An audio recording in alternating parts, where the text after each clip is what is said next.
Have you ever spent hours building a world, drawing maps, creating characters, thinking about a narrative, only for it to go nowhere? I certainly have, and it has always left me quite frustrated. Today I want to show you maybe a different mindset to think about these things, one that doesn't imply that all that effort that you put into your world is actually wasted. So it all started last week when I published my very first video and I got my very first comment. And that commenter said something that really resonated with me.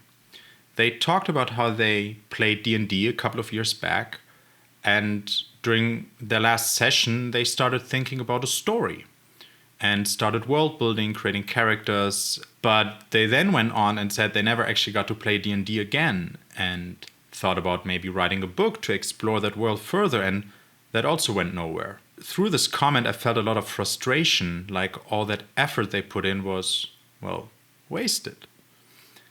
And on the one hand I thought, yeah, I get it, I've been there, and that sounds really frustrating. And on the other hand, it didn't sit quite right with me. And here's why.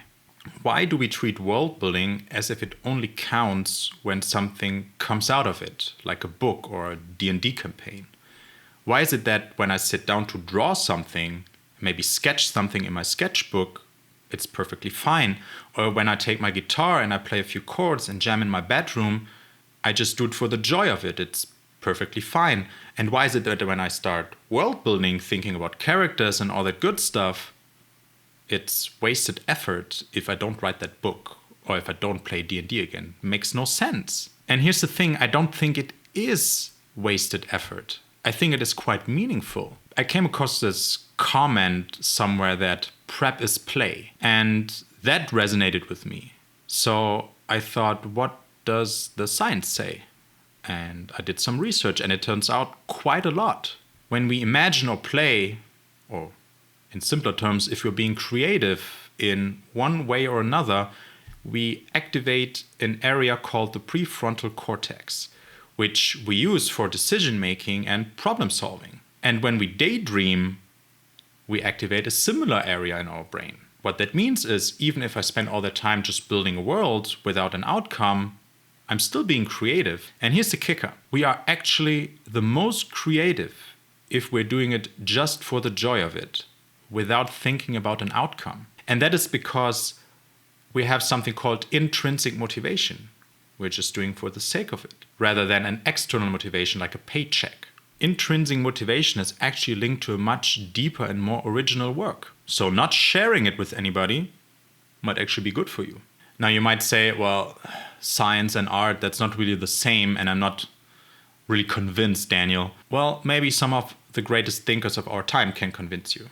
I'm actually going to have a look at my notes right here because I don't think I can remember all of it. So Aristotle talked about contemplation being part of fulfillment, even if nothing tangible comes out of it. Nietzsche said that self-expression was the point of art, not production.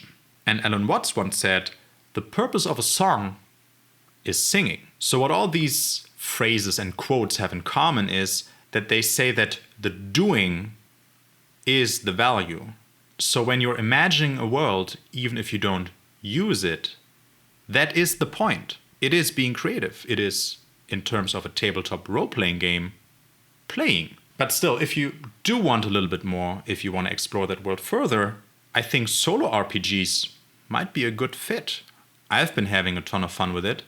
And here's the thing, you can use your world with basically any system. There are so many system-neutral ways to play the game that you can put in any genre. Now, I don't really have a lot of resources on my channel yet because I'm just starting out, but I'll happily link some of the ones I used in the description. And if you're anything like me and you struggle with procrastination, maybe this video will help you out.